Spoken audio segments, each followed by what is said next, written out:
Are your roses not blooming or looking dull?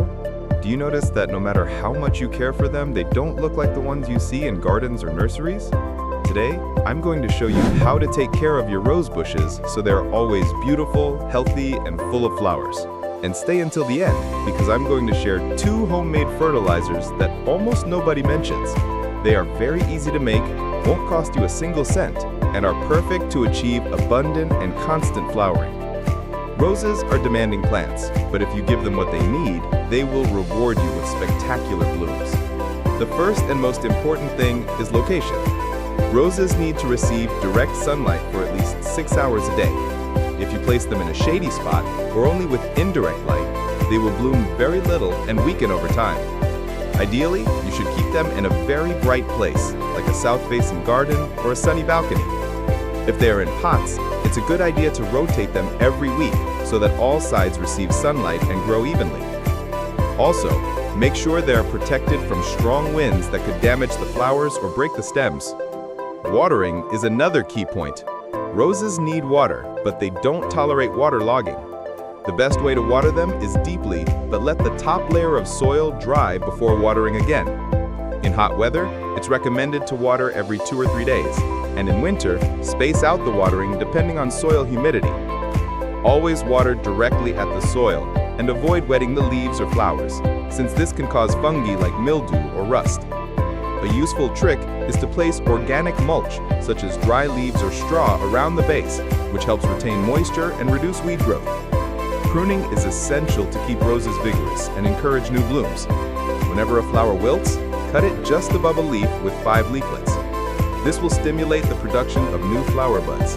It's also important to remove dry, diseased, or very weak branches, as well as those growing toward the center of the bush to improve ventilation and prevent diseases.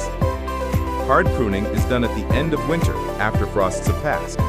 At this time, you can cut the rose bush back to 1/3 of its size, leaving only the strongest branches. This rejuvenates the plant and improves bloom quality. The type of soil also matters a lot.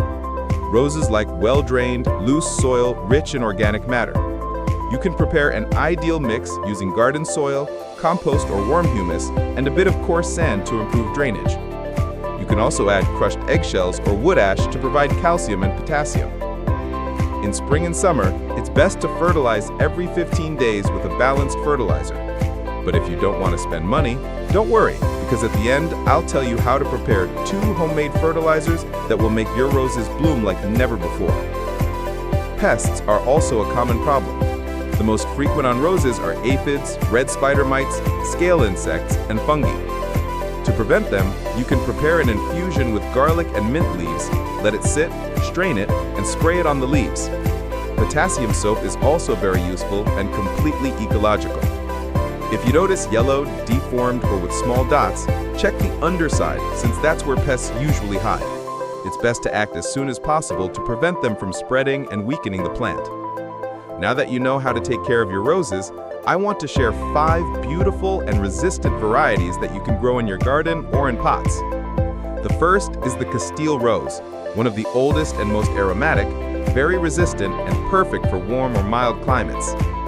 Then there's the miniature rose, ideal for small spaces or bright interiors, since it blooms almost all year round and requires little maintenance. The English rose, also known as David Austin rose, has very dense and fragrant flowers. Although it's a bit more delicate, its beauty makes it irresistible. Another excellent option is the climbing rose, perfect for covering walls, fences, or pergolas. Just make sure to provide support to guide its growth. And finally, the iceberg rose, very popular for its abundant and continuous flowering, with white or pink blooms and great disease resistance. And as I promised, here are 2 homemade fertilizers that not many people mention, but they are spectacular for roses. Papaya peel. Simply cut it into small pieces and bury them near the base of the rose bush. This peel is rich in potassium, phosphorus, and calcium, essential nutrients for flowering. Over time, it decomposes and naturally nourishes the plant. Rice and eggshell powder. Crush the rice together with very dry eggshells until you get a fine powder. Sprinkle a tablespoon of this mix in the pots of your flowering plants every 15 days and they will be full of blooms. This simple mixture contains minerals like magnesium, calcium, iron, and zinc, which strengthen the plant, stimulate new leaf growth, and help it bloom more. You can also dilute a large tablespoon in 1 liter of water, let it rest for 24 hours, and spray your plants with it to get the same benefits. If you'd like me to make a video with more tips on how to prepare homemade fertilizers for flowering plants, let me know in the comments. I'll be glad to read them. In summary, if you give your roses enough sun, proper watering, good pruning, nutritious soil, and protect them from pests, you'll have vigorous plants in constant bloom. And if you also apply these 2 homemade fertilizers, I guarantee your roses will be the envy of the neighborhood. And if you'd like to easily multiply your roses at home, I invite you to watch my video where I explain step by step how to root rose cuttings in water without complications. See you there.